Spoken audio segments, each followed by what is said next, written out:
బెంగాల్లో తృణమూల్ పరిస్థితి అయిపోయిందా, దెబ్బతిందా, ఇది రేపు ఎన్నికల్లో కానీ తెలియదు. నరేంద్ర మోడీ 2 సభలు పెట్టారు ఈ మధ్యకాలంలో.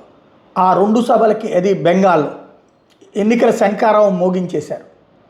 విపరీతమైన క్రౌడ్ వచ్చారు. సరే, ఎన్నికలప్పుడు క్రౌడ్ రావడం, పబ్లిక్ గ్యాదరింగ్ జరుగుతుందా అంటే, పబ్లిక్ గ్యాదరింగ్ అంటే ఒక 25,000 50,000 తెచ్చుకోగలరు, కానీ లక్షలాది మందిగా వచ్చారు. సరే, అక్కడే ముఖ్యమంత్రి, అక్కడే 15 సంవత్సరాల నుంచి అధికారంలో ఉన్నటువంటి తృణమూల్ కాంగ్రెస్ ఇంకెంతమందిని తీసుకురాగలదు? పోనీ 10 లక్షల మంది మోడీకి వచ్చిన వాళ్ళు, పోనీ 2 లక్షలే అనుకుందాం, 3 లక్షలు అనుకుందాం, వాళ్ళందరినీ తోలుకొచ్చారనే అనుకుందాం. అక్కడ తృణమూల్ అధికారంలో ఉండగా తోలుకు రావడం సాధ్యమవుతుందా? ఇది నెంబర్ 1. నెంబర్ 2 వచ్చేటప్పటికి లేదు, వాళ్ళందరినీ నిజంగానే తోలుకొచ్చారు, కేంద్ర బలగాలతో తీసుకొచ్చారని కూడా అనుకుందాం. ఎందుకంటే మోడీ ద్వేషులు, హిందుత్వ ద్వేషులు, మమతా బెనర్జీ ప్రేమికులు మన దగ్గర కూడా చాలామంది ఉన్నారు కాబట్టి.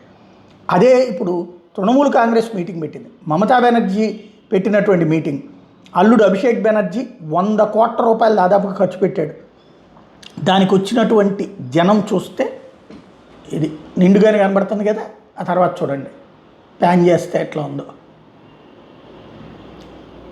ఇది పరిస్థితి. ఆ ముందున్నటువంటి జనాల్ని చూపెట్టుకుని మమతా బెనర్జీ లక్షలాదిగా వచ్చినోళ్ళు అని మాట్లాడుతుంది, అభిషేక్ బెనర్జీ భారీ ఎత్తున వచ్చారని మాట్లాడతారు. కానీ పరిస్థితి ఇది. ఏం జరుగుతుంది బెంగాల్లో?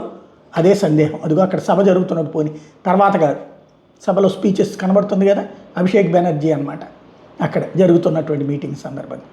అంటే లేదంటే కనుక ఇదేదో ముందు తీశారు తర్వాత తీశారు అనేటటువంటిది కాకుండా జరిగినటువంటి విజువలైజ్ చేసినటువంటి దృశ్యం అన్నమాట.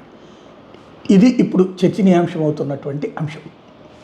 జనం తగ్గిపోయారా, జనం మర్చిపోతున్నారా, విసిగిపోయారా మమతా బెనర్జీకి అన్నటువంటిది.